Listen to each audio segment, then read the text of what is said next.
E se eu te disser que o segredo para encontrar a paz na sua rotina não é descobrir o grande sentido da sua vida, mas aceitar que talvez ela não tenha sentido nenhum? Parece uma ideia fria, eu sei, mas para um dos maiores filósofos do século XX, essa foi a maior libertação que um ser humano poderia experimentar. Nos próximos minutos, eu quero te convidar a deixar o cansaço de lado por um instante e entender como essa aparente falta de sentido pode ser, na verdade, a chave para finalmente respirar aliviado. Tem um tipo de cansaço que academia nenhuma resolve e férias nenhuma cura. É aquela sensação de estar fazendo tudo certo, estudando, trabalhando, cumprindo a rotina, e mesmo assim sentir que nada disso está indo para lugar nenhum.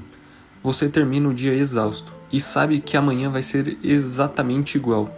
Se isso já bateu em você, saiba que não é frescura, não é fraqueza e não é uma falha sua. Existe um nome filosófico para essa sensação e existe também uma resposta séria para ela. Uma resposta que não é só pensar positivo, nem arruma um hobby. Ela vem de um filósofo que viveu numa das piores épocas da história recente e ainda assim chegou a uma conclusão surpreendente sobre como seguir em frente. Existe um personagem na mitologia grega chamada Sísifo.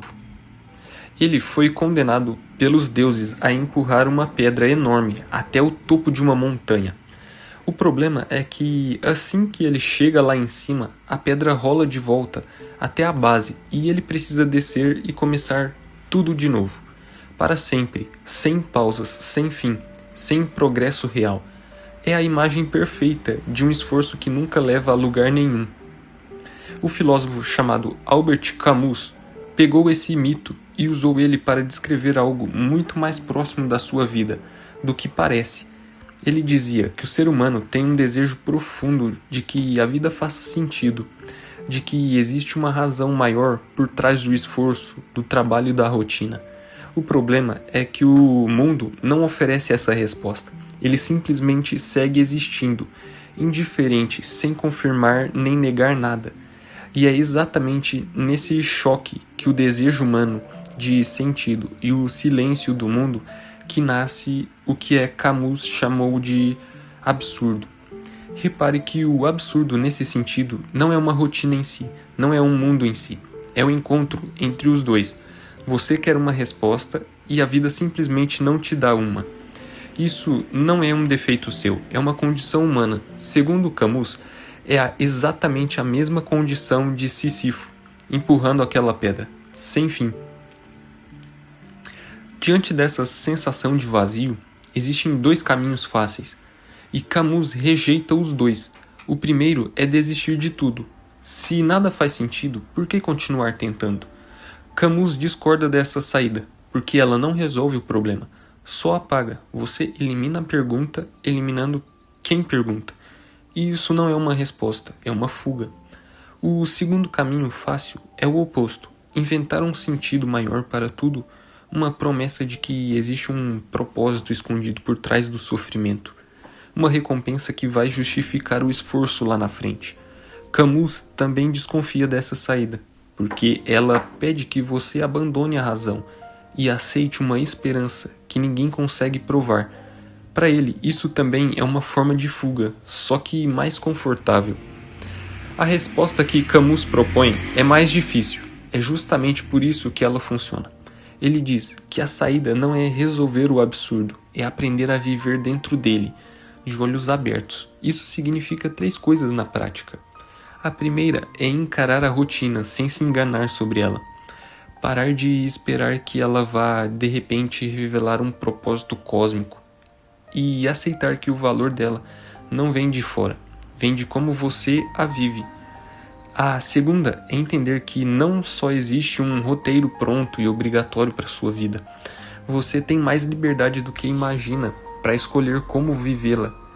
Isso assusta, mas também abre espaço. A terceira é a mais intensidade, Já que não existe uma vida certa a seguir até o fim, o que importa não é acumular conquistas abstratas, é viver cada experiência com atenção real, em vez de no piloto automático.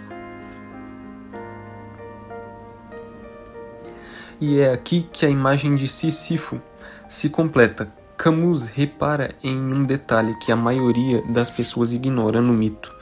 O momento em que Sísifo desce a montanha, depois que a pedra já rolou, já volta lá para baixo. Nesse instante, ele está livre da pedra. Ele sabe exatamente o que vai acontecer de novo. Vai subir, vai empurrar, vai ver tudo rolar para baixo outra vez. E mesmo assim, ele desce consciente, sem ilusão, sem esperança vazia.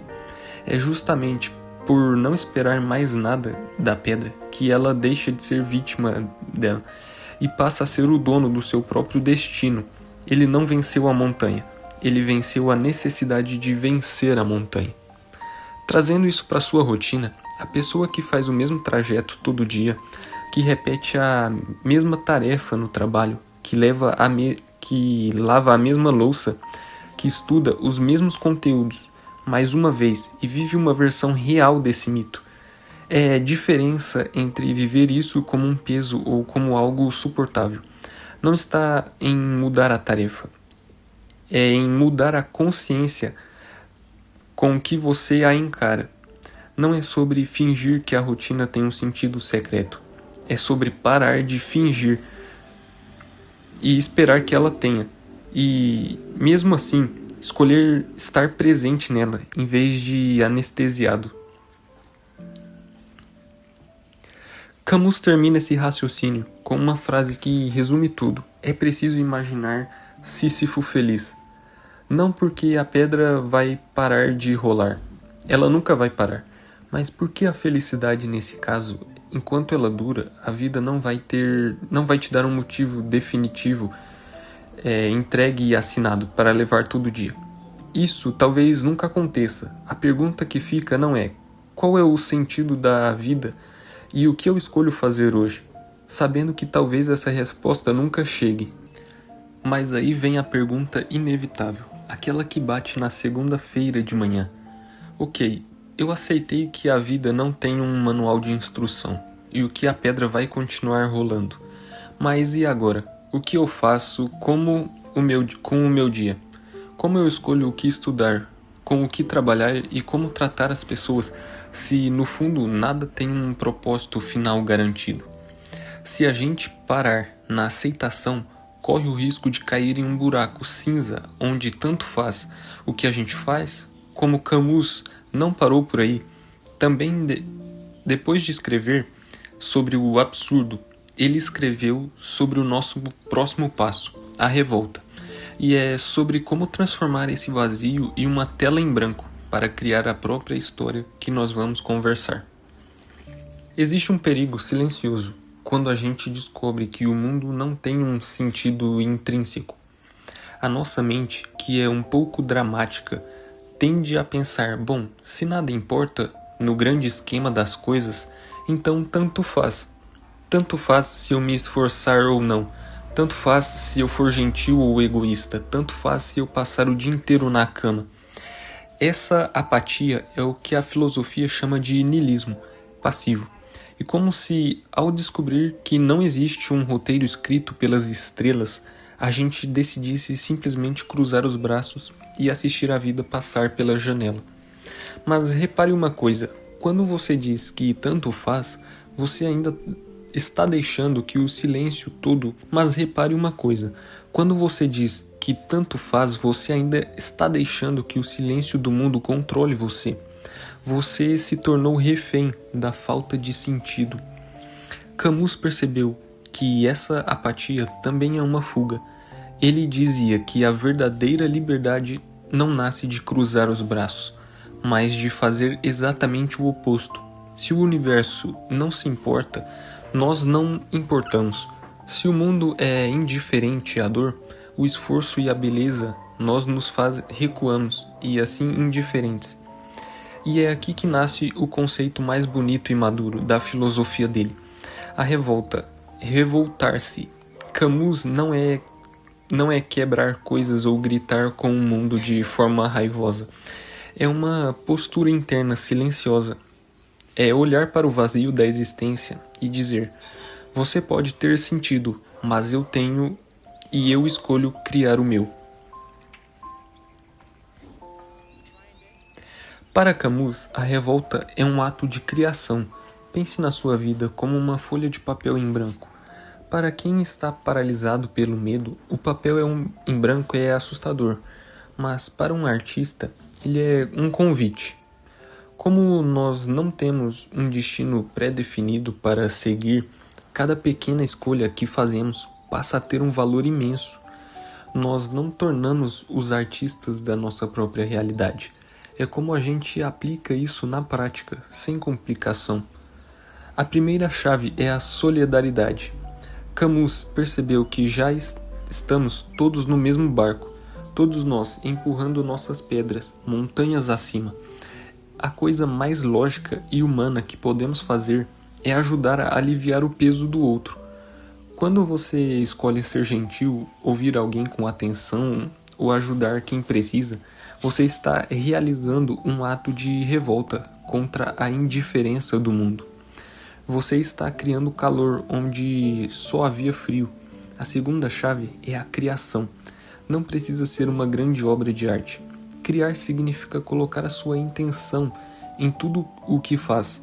Fazer um café de manhã prestando atenção no aroma, organizar o seu quarto para que ele seja um lugar acolhedor, fazer o seu trabalho com capricho, não porque a empresa merece, mas porque você merece colocar o seu melhor naquilo que toca as suas mãos.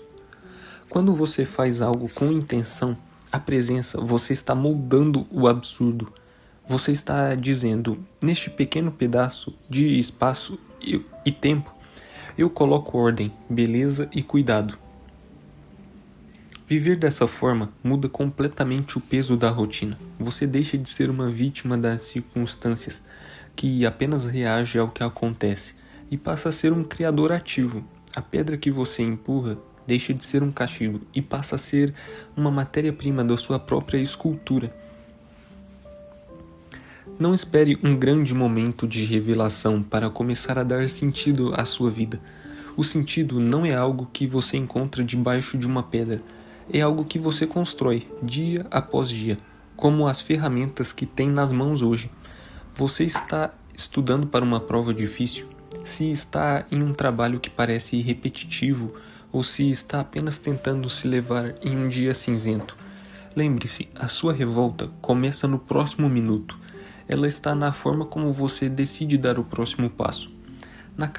De cabeça erguida, consciente da sua liberdade, escolhendo colocar um pouco de carinho e presença em cada pequena tarefa. O universo pode até ser silencioso, mas em sua vida não precisa ser. Você tem o direito e a liberdade de fazer dela uma história que vale a pena ser vivida, segundo a segundo.